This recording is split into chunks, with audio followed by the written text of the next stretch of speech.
Okay, master. Let's kill the whole beach.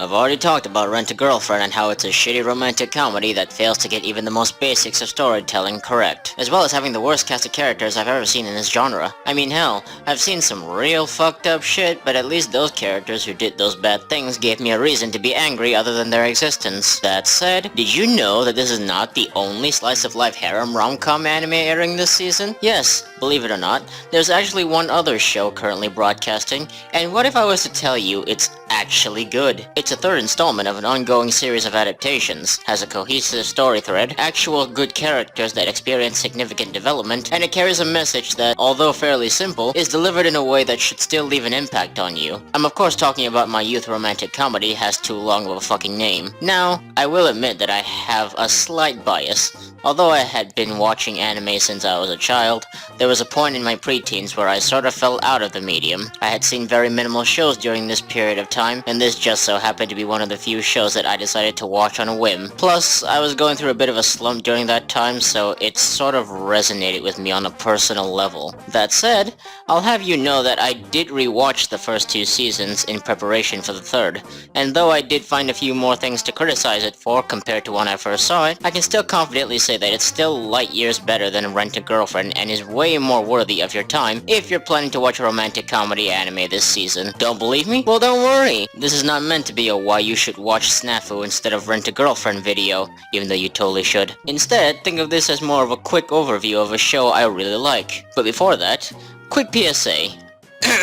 Follow me on Twitter, you little slut. Understood? Alright, link is in the description. Let's get cracking, my dudes. Tell me if this sounds familiar. An average high school boy gets forced to join a club that does service for other people with a tsundere and kudere type of girl. That's what I thought.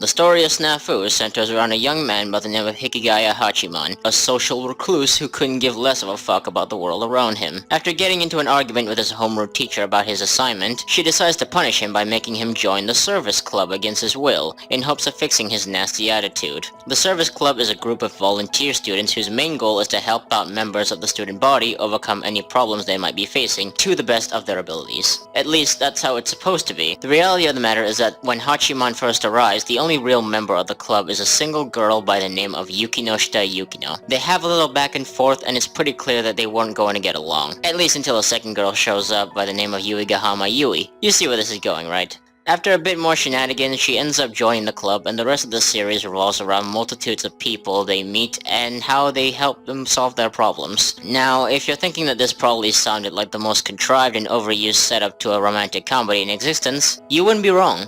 However, the strong point of Oregairu doesn't lie within its originality, but more so on the execution of its narrative. Because while the presence of the usual cliches you'd see in an average rom-com anime are certainly there, SNAFU tends to subvert the direction of those tropes in a way that can also be interpreted as a critique of them. In fact, a huge portion of the first season is packed with jokes just poking fun at these cliches we've gotten so used to seeing. Add on to the fact that there's actually very minimal amounts of romance involved within the several story arcs we go through, and that title is very much on the false advertising side of things. Despite that, I think that's actually part of the reason why I actually liked it so much. A lot of romantic comedies, especially those involving an after-school club, they usually start off with the characters on rather neutral ground, but once the girls develop crushes on the lead, it usually just turns into an all-out fuckfest on who can seduce him first. For SNAFU, well, they certainly do end up developing feelings for Hachiman, but it's not exactly that simple. Majority of the show's runtime is spent on you getting to learn about the characters themselves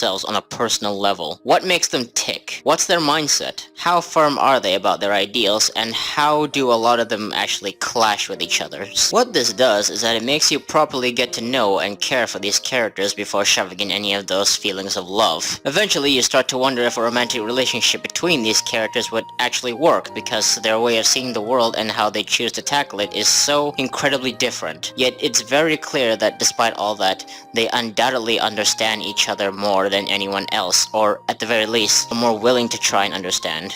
However, although these are great aspects of the show, that's also the reason I had so many complicated feelings about the second season. Don't misunderstand, I loved the second season. There were so many moments of absolutely brilliant character moments, not just for the main trio, but also the side characters, specifically Hayato and Hiratsuka. Ebino was also a pretty memorable standout for me, personally, but nobody else seems to really care about her.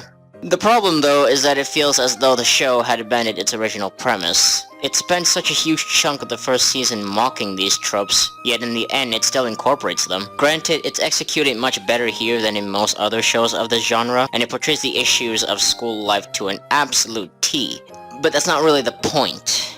If I had to give some sort of analogy for it, it's as if I had a friend who I spent an entire year making fun of TikTok with, and then the very next year I see him doing the fucking dances on the damn app. It doesn't necessarily ruin things entirely, but you can't help but get a sense of betrayal because it just strayed from its initial mindset. Not to mention, the second season was pretty damn slow, man. The first season always felt like it kept things moving forward. We had an introduction to the characters, and then we went through task after task. An aspiring novel writer with Chunibyo, a shy tennis player hoping to come out of his shell.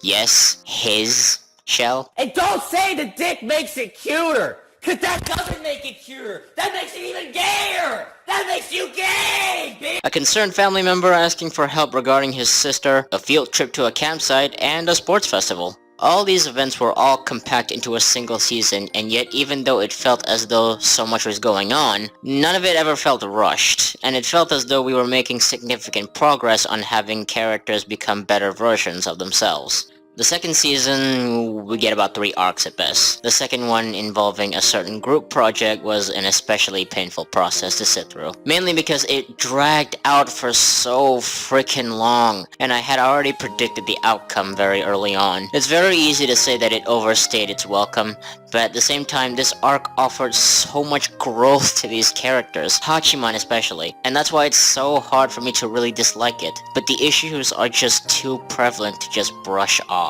The ending in particular left me incredibly unsatisfied. But there's a third season right now that I'm currently watching, and I'm hoping it actually wraps things up. So basically, in terms of plot, it has a cohesive enough of a narrative, it just kind of loses touch with the themes it was initially going for. That's not necessarily a bad thing, but it can very much come off as rather hypocritical. With that being said, let's move on, eh?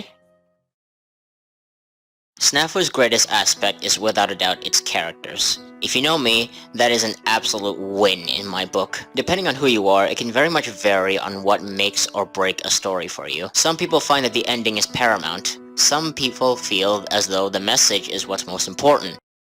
Me though, I believe that you should always prioritize making good characters over anything else, especially in this type of setting. And my god, does Oregairu do it right. Hachiman in particular is the one to really stand out the most to me. As a protagonist, he's very much different from the stereotypical rom-com main character. As mentioned, he's a self-proclaimed loner, an arrogant, narcissistic prick that doesn't really find the need to associate with others. At least, that's what he wants you to think. In truth, Hachiman's rotten disposition is more of an effect his past years of several shortcomings have done to him. As you slowly get snippets of his backstory, you slowly start to see that his current way of facing the world is more of a defense mechanism to help him deal with his own insecurities, rather than a natural hatred for society altogether. And my god, do these events friggin' hurt when you're forced to witness them and experience secondhand embarrassment. The show never tries to justify Hachiman's behavior, but it does show you his side of things so you get a better understanding of why he acts the way he does. And sure, maybe that's not enough to necessarily make you root for him, but it does make you hope that he's able to find his way out of this toxic mindset and become a better person, which makes it all the more satisfying when his defenses start to inevitably crumble.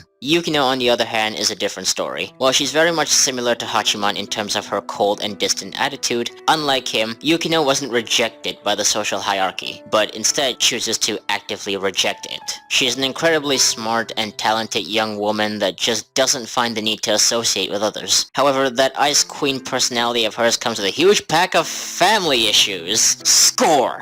Some of the best scenes of the show come from just the two of them talking. Just the way their very similar, yet oh so different personalities play off of each other is some of the best character interaction I've seen in a romantic comedy ever, and them coming to the realization that despite their several disagreements, they probably are the only people in their lives that can fully understand the other. Yui, on the other hand, well, she's a precious girl. She serves as an easy excuse for the show to explain things because Hachiman and Yukino are already very clever, but not everyone in the audience necessarily is. Other than that, though, she doesn't really serve any other purpose besides maybe being the one to actively reach out to the other two and act as the middleman. And understandable, I guess. I hardly doubt the story would progress as much as it did if she wasn't present. And it's not just these three. Almost all the side characters have huge amounts of depth to them, and you experience so much through the problems that they come forth with for the service club to solve. Conflicts within friend circles, familial struggles,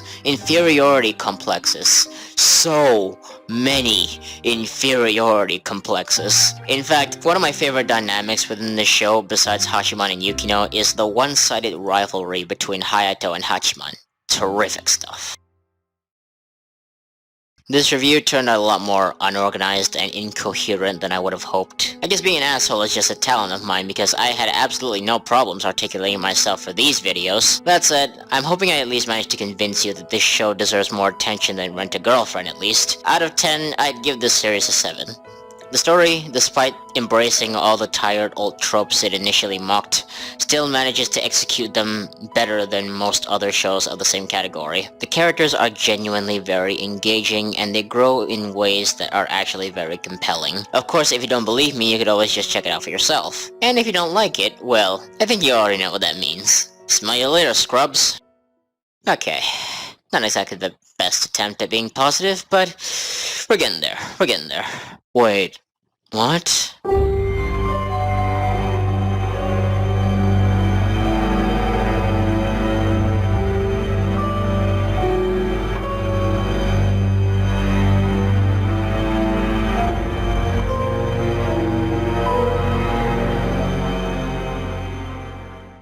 Oh, you people are just asking for it at this point.